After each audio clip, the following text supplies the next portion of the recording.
Hi, my name is Sam, and welcome to the third video in the series on the 7 secrets to enjoying your trip to New York City. Today, we're going to go over sightseeing, what to see and how to see them. New York City is a professional tourist dream. It has some of the world's greatest and most iconic attractions, including the Empire State Building, the Statue of Liberty, Ellis Island, Wall Street, Greenwich Village, Rockefeller Center, and the list goes on.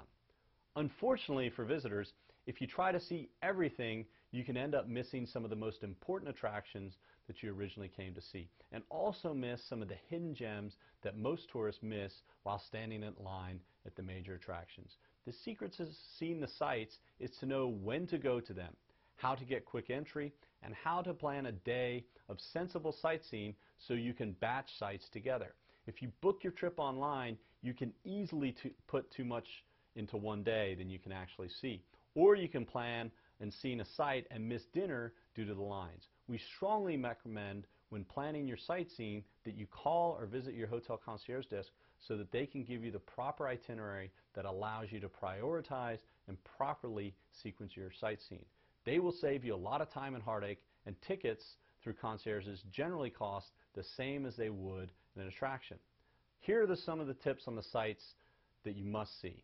First of all, if you're in New York for the first time, there are certain sites that you really want to see and tell people that you visited, and you need to get photos of them. Here is our list of your 5 must-see sites. First, you have the Statue of Liberty and Ellis Island. There are 3 ways to see these sites.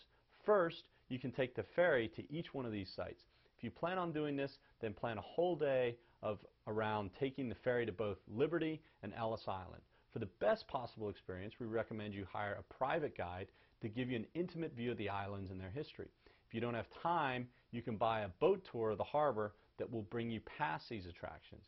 These tours usually last 1 or 2 hours, and guides will give you information and photo opportunities by these attractions, but you won't get off on the islands. Finally, if you want to see these sites but don't want to venture into the water, you can get a great view of them from Battery Park and take your photo of them. You can also do this while on a guided walking tour offered in this area.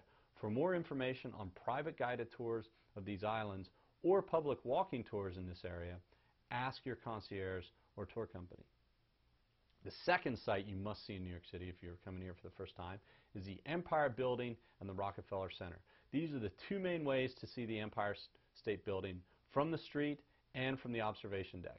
If you're going to go to the top of the observation deck, you can plan to wait in the line for 2 hours and sometimes more during summer months.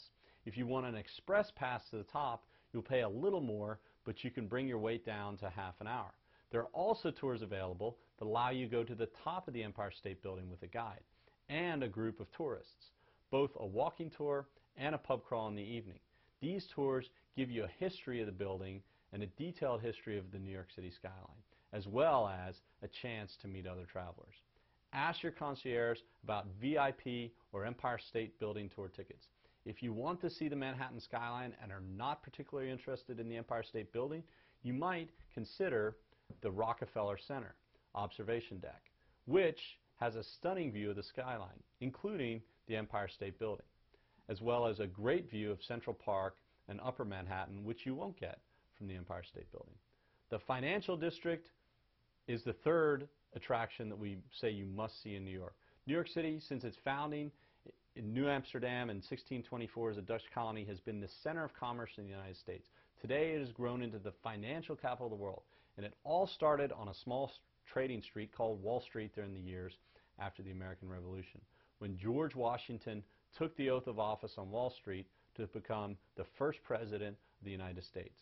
Here, legendary figures in American history such as Alexander Hamilton, Thomas Jefferson, and James Madison argued about and eventually settled on a Bill of Rights, the modern U.S. financial system and the future of the country as a democracy. In a little over 2 hours downtown, you can see the Statue of Liberty, Ellis Island, Battery Park, the U.S. Customs House, one of the 10 most beautiful architectural buildings in the world, Fraunces Tavern, where George Washington used to dine and drink with his officers, Wall Street, the site of the first U.S. Congress and where George Washington took the oath of office, and the New York Stock Exchange, Trinity Church, the oldest and most beautiful church in New York City, and the Canyon of Heroes, which is Lower Broadway, the site of the famous ticker tape parades. If you want to see these iconic sites of American history, we strongly recommend that you hire a private tour guide or join a publicly scheduled walking tour in this area. Again, to schedule a tour, contact your concierge or your tour company. The fourth, probably most important site now, is the World Trade Center. It was completed in 1987. The World Trade Center contained 2 zip codes, its own postal system, and contained more office space than the entire city of San Francisco. For a time, the Twin Towers were the tallest buildings in the world. They became a symbol of American economic might and world trade. This soaring complex became the target of Islamic terrorists, which successfully attacked and toppled the buildings on 11 September 2001. On this day, New York City pulled together and heroes from all walks of life emerged. Now, the New York City Port Authority is building a new Freedom Tower, an extensive memorial and museum on the site. The memorial is open as of 11 September 2011 and will be open the following year. The museum will be open. Most travelers make their way down to this site, but they see mainly construction walls and barriers with drawings of what the site will eventually look like.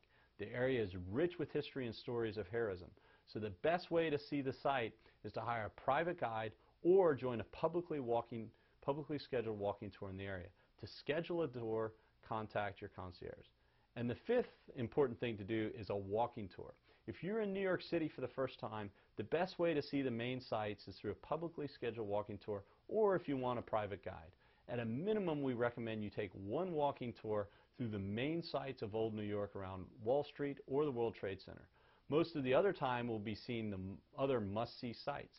If it is not your first time coming to New York, or you have more time for sightseeing, there are a number of other guided tours available in many neighborhoods that you can choose from. If you had to see another neighborhood, we would recommend the following: Greenwich Village, which is the center of American art movements from literature to music, comedy, and rock and roll. Today is the most populated neighborhood for famous artists, including movie and television stars. The second one is Times Square in the Theater District, which is the center of the Broadway Theater District and the world's best musicals. This is a great place for musical and theater lovers to explore. A third place to visit will be the Lower East Side, which is the center of the rich history of immigration in New York City. This area contains areas such as Little Italy and Chinatown with colorful sights and sounds. There are a lot of walking tour companies in New York City that offer private guided tours, and there's a couple that offer publicly scheduled tours daily. These can range anywhere from $20 to $40, depending on the company or tour guide that you choose to go through. If you want a private walking tour for you and your group, you can expect to pay around $100 an hour for a quality private tour. When choosing a walking tour company, we recommend that you check the names of the companies you are considering on TripAdvisor.com and other travel review websites to see the real customer feedback. You should also consult with your concierge on what guide service they might recommend. Transportation tours. If you're in New York City for the first time, one of the best ways to get a good overall picture of New York City is by taking a vehicle tour. You can cover a lot of ground on vehicle tours and get a lot of general information on New York City. And you can also get your bearing overall. The hard part of driving tours is finding the time to stop and take pictures or learn information about a particular site. There are various ways you can do this. The first option is a double-decker bus tour. These are a great way to get around New York City and also see the sights. You can also get a chance to get on and get off the buses as you choose, so it's a great way to augment your walking tours and your general sightseeing. On the bus, you get a regular time schedule at bus stops around the city, a tour guide on the top of the bus to narrate the sights as you go by, and a free map to assist you in sightseeing. If you choose this option, the 2 or 3 day pass will generally cost you between $40 to $60. This is a great for first-time visitors to New York City as it allows you to get your bearings. The second option is private SUV tours. If you want to cover a lot of ground but do so with a private guide and an exclusive tour, the best way to go is a private SUV tour. For groups of 6 or more, you can rent a private Mercedes bus with a private guide, and this can be very cost effective. You also get to customize your itinerary. Pick your guide and get a much more enhanced experience than a public bus tour. When you're looking at car tour companies, ensure that you find one that has a driver and a tour guide. Some of them have a driver and a tour guide, and this is that is your tour guide, and this greatly limits your ability to get in and out in the major sites. The best private SUV tour companies provide a guide and take guests out of the SUV at key spots while they leave the driver in the vehicle. You can have enhanced discussions at attractions, allow you to go see buildings, go inside of them, take plenty of photos, and for this you can expect to pay almost $300 an hour. The higher price is typically for a foreign language guide. The most companies have a 4-hour minimum for a private SUV tour.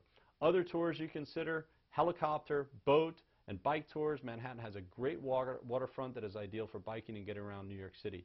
You can either do a self-guided bicycle tour or one with a publicly scheduled tour. There are also a number of boat tours around the main sites of New York City Harbor, including the Statue of Liberty, Ellis Island, Governor's Island, Brooklyn, and New Jersey. Boat tours generally last 1 to 2 hours, have a tour guide on board to narrate the sites you're seeing on the tour.